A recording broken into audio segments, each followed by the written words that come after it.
kasama sina Gabby Garcia at Khalil Ramos sa listahan ng mga magkasintahan at love teams na patok sa publiko, at isa sa mga sumusunod sa kanilang payak ang pagkakalove team na ni sina Francine Diaz at Seth Fedelet, kilala bilang Francet.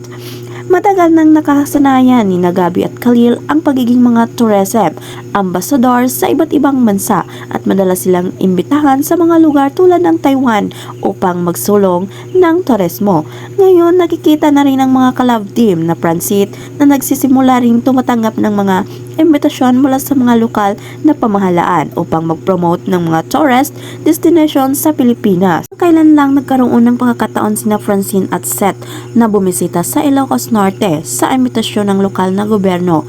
Kasama ng dalawa ang kanilang mga tagahanga at ang mga netizens na masigasig na sumasubabay sa kanilang bawat galaw. Sa pamamagitan ng isang post sa Instagram ni Seth, ibinahagi nila ang kanilang mga karanasan sa nasabing probensya, kasama ang mga tourist spots na kanilang binisita at ang mga hindi nalilimutang sandali habang nagsasaya sa mga natural na tanawin ng Ilocos Norte. Sa caption ng isang post, nagpapasalamat si Seth sa Ilocos Norte Tourism sa imbistasyon at oportunidad na makapagbigay daan sa pagpapakita ng kagandahan ng probensya sa mga turista. Ang kanilang pagbisita ay hindi lamang isang personal na pagkakataon, kundi isang mahalagang hakbang para sa pagpapalaganap ng turismo sa bansa.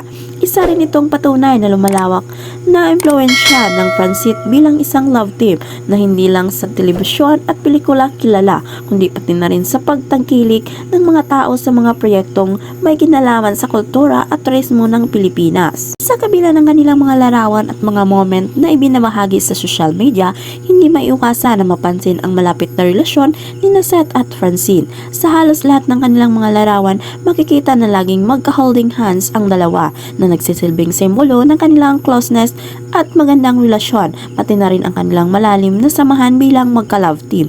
Ang simpleng gesture ng paghawak ng kamay ay nagiging isang makapangyarihang pahayag ng kanilang pagkakaibigan at suporta sa isa't isa, na lalo pang nagiging inspirasyon sa kanilang mga tagahanga.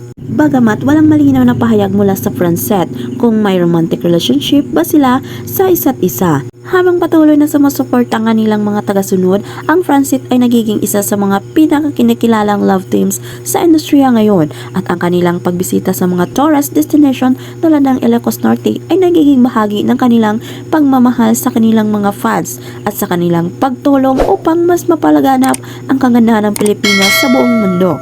Sa bawat hakbang ng kanilang karera, makikita ang kanilang malalim na koneksyon, hindi lang sa kanilang mga proyekto, kundi pati na rin sa kanilang mga tagasunod na patuloy na sumusuporta at nagmamahal sa kanilang relasyon.